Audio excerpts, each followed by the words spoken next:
Teman-teman semua diwajibkan untuk berkumpul 5 menit lagi harus sudah lengkap di depan saya. Dengan urutan kelompok 1 di kiri saya dan kelompok 16 di kanan saya.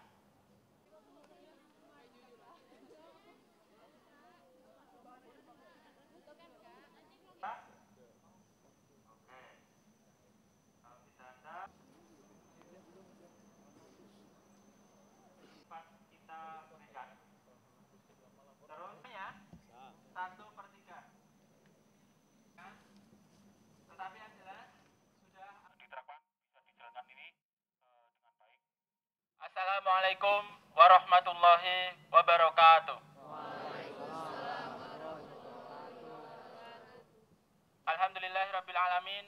Puja dan puji syukur mari kita sampaikan kepada Allah Subhanahu wa Ta'ala atas segala kenikmatannya, kesempatannya, dan kesehatannya, dan segala sesuatunya, sehingga pada pagi hari ini kita bisa berjumpa dalam rangka penyelenggaraan praktek tipe dan pemanfaatan hutan tahun 2015 atau yang dikenal kuliah lapangan 2015.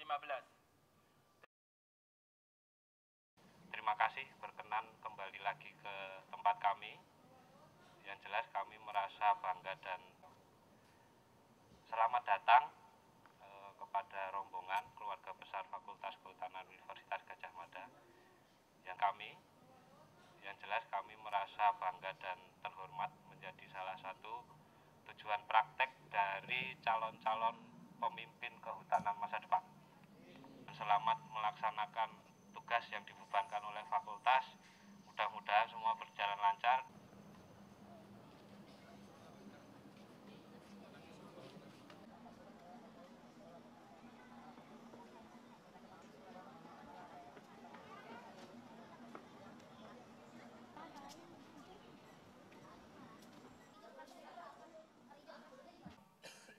Seperti schedule semula atau jadwal semula bahwa hari ini kita mulai pelaksanaan. Jadi pelaksanaannya pelaksanaan di lapangan. Jadi sebelumnya Anda sudah pretest, pembekalan, dan kemudian pelaksanaan di lapangan.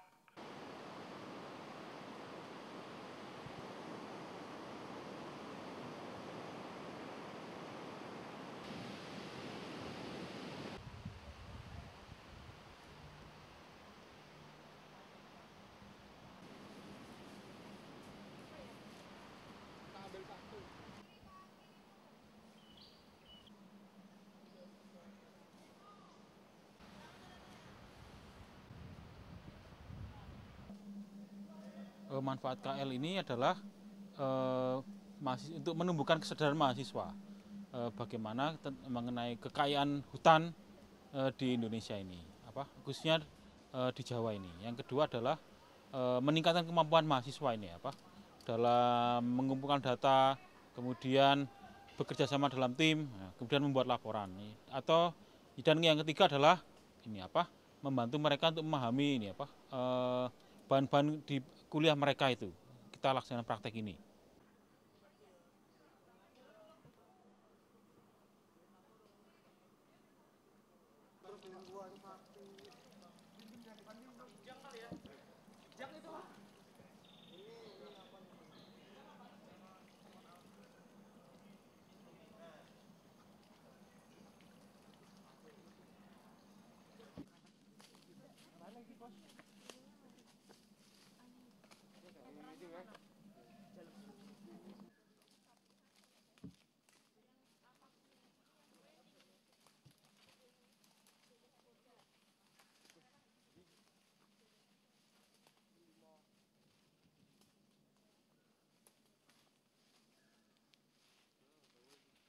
Di praktek ini bisa ditinjau dari bermacam-macam sudut.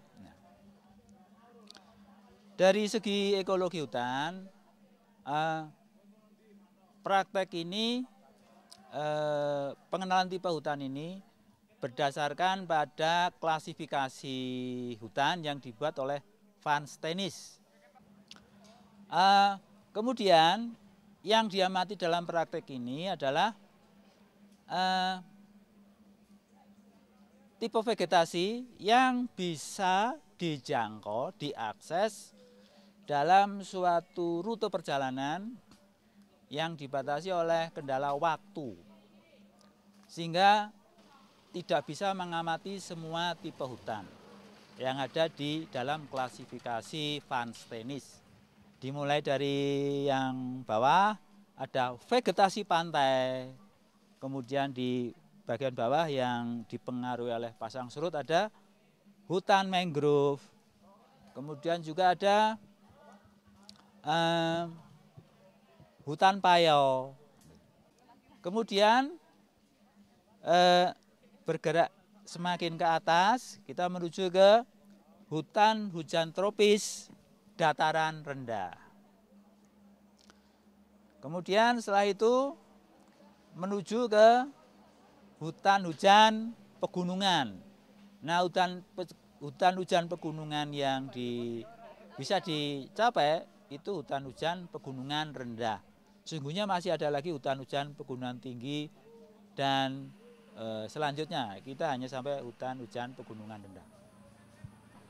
Jadi dari pengamatan tiap-tiap tipe hutan itu nanti kalau dibandingkan nanti bisa terlihat perbedaannya.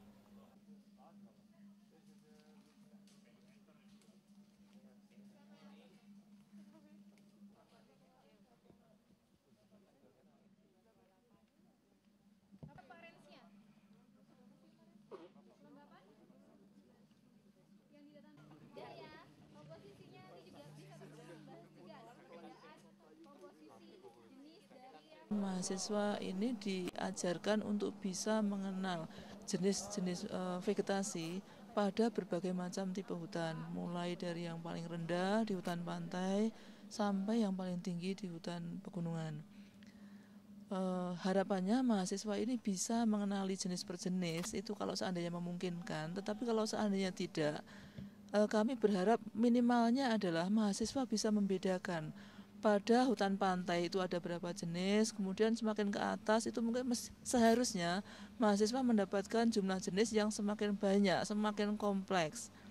Tidak hanya jenisnya saja, tetapi mereka juga harus bisa mengidentifikasi kerapatannya seperti apa, kemudian struktur tegakannya seperti apa. Berikutnya, setelah mereka mengetahui kondisi masing-masing vegetasi pada tipe-tipe hutan itu, mereka harus bisa membandingkan mana yang sederhana, mana yang kompleks, dan itu dihubungkan dengan faktor yang lain seperti iklim, tanah, kemudian suhu, dan seterusnya. Harapannya mereka kemudian bisa mendapatkan gambaran yang komprehensif.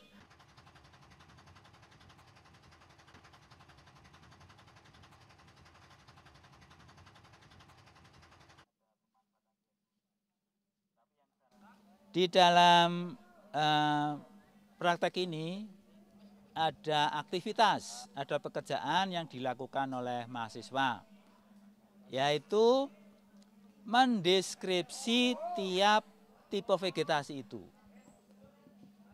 Yang dalam pelaksanaannya, deskripsi itu bersifat sederhana. Yang diamati adalah secara garis besar itu pengamatan tentang struktur, jadi susunan tiap-tiap tipe hutan itu.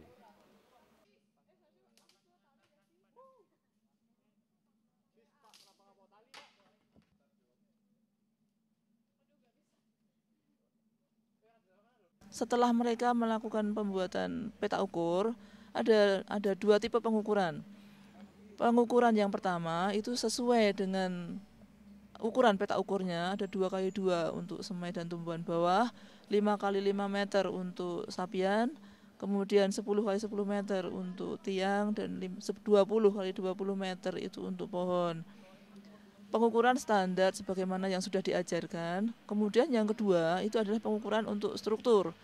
Jadi ada tabel lain yang isinya itu adalah data semua tumbuhan, semua individu tumbuhan yang tingginya lebih dari 1,5 meter sampai berapa, misalnya sampai 30 meter atau mungkin sampai dengan 35 meter, semuanya dihitung dalam 20x20 meter. Itu yang dilakukan mahasiswa. Masing-masing kelompok itu diminta untuk membuat 1 atau 2 peta ukur, kemudian untuk dibandingkan.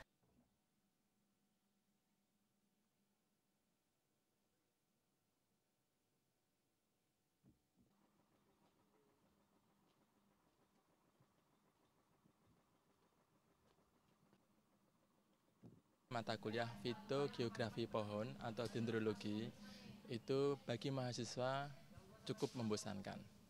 Banyak hafalannya dan sedikit gambar-gambar yang cukup menantang bagi mereka. Untuk itu praktek lapangan adalah kesempatan yang sangat bagus sekali bagi mereka untuk pencocokan antara nama yang mereka dapatkan di dalam kelas dengan morfologi atau penampakan yang ada di lapangan.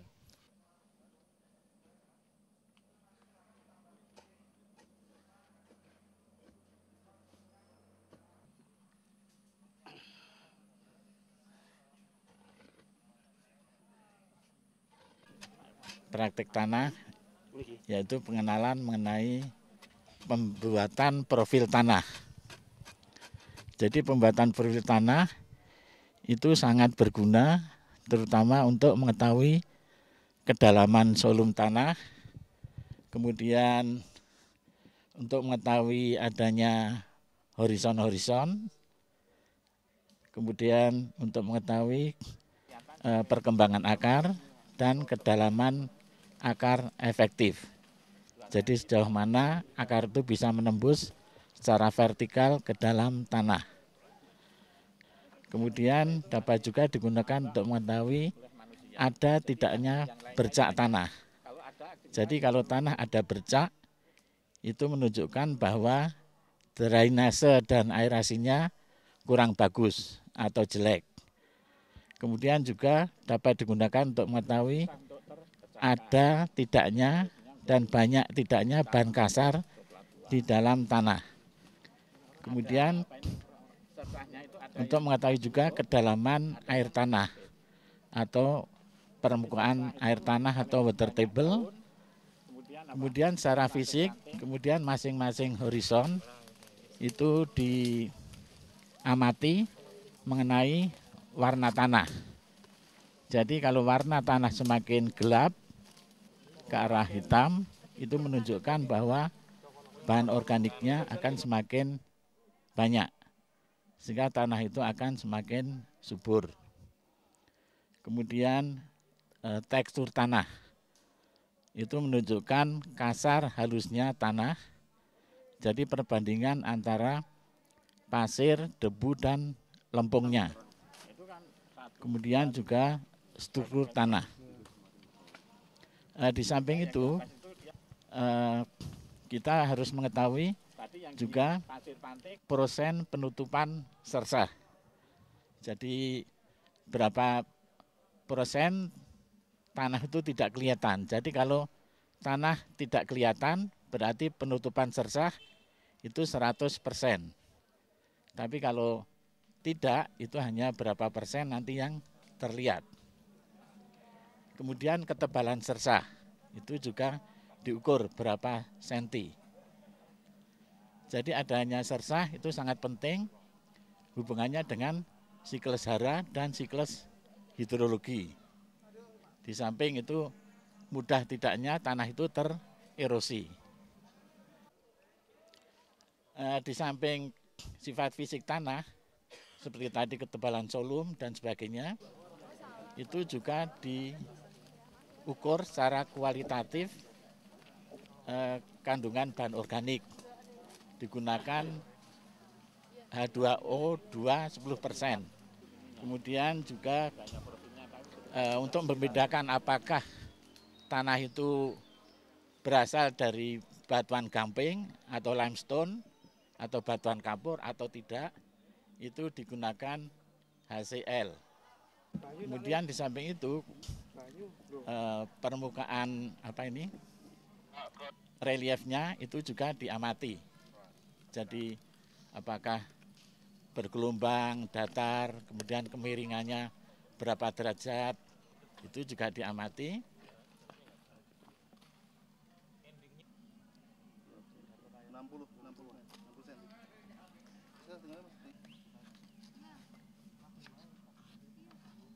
Jadi intinya adalah untuk kegiatan mahasiswa pada bidang tanah ini, mahasiswa kita minta untuk bisa menarik garis merah atau benang merah terhadap bagaimana peran dari tanah pada suatu tipe hutan ini terhadap kemampuannya untuk mendukung pertumbuhan dari vegetasi atau hutan yang tumbuh di atasnya.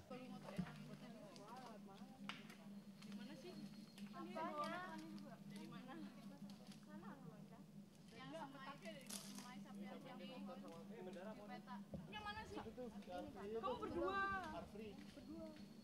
Soalnya kan pohon ini diukur di bawah sama tinggi sekali. Kasih Afri. Ganti ini. Semak dan Hebdo. Ini enggak ada isinya lagi. Ada. Kondisi realitas di lapangan seperti apa. Yang itu nanti akan berguna dalam konteks kelola satu kesatuan ekosistem dalam Taman Nasional Alas Purwo ini, di mana memiliki berbagai macam ekosistem hutan. Yang kemarin dalam praktek ini sudah dikunjungi beberapa, dari mulai hutan pantai, hutan dataran rendah, sampai sekarang kita melakukan hutan untuk praktek pengukuran ini. Ini yang seperti yang dikerjakan oleh adik-adik mahasiswa ini.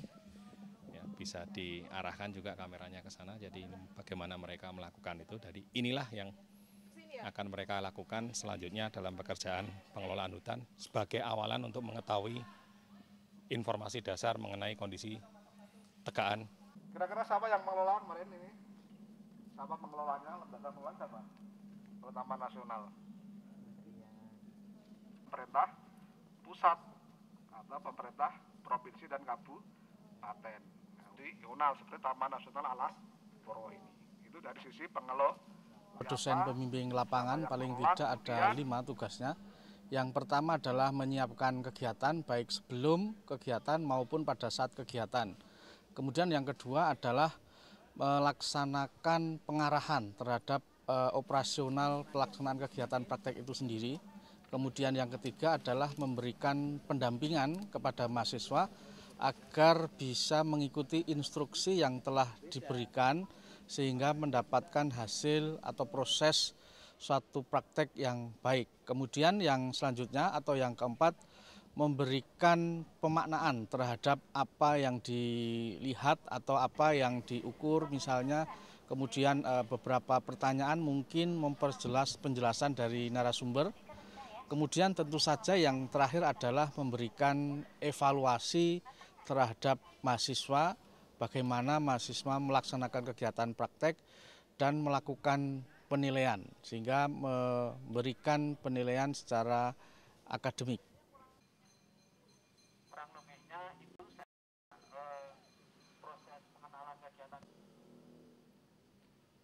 Saya kira cukup ya Pak.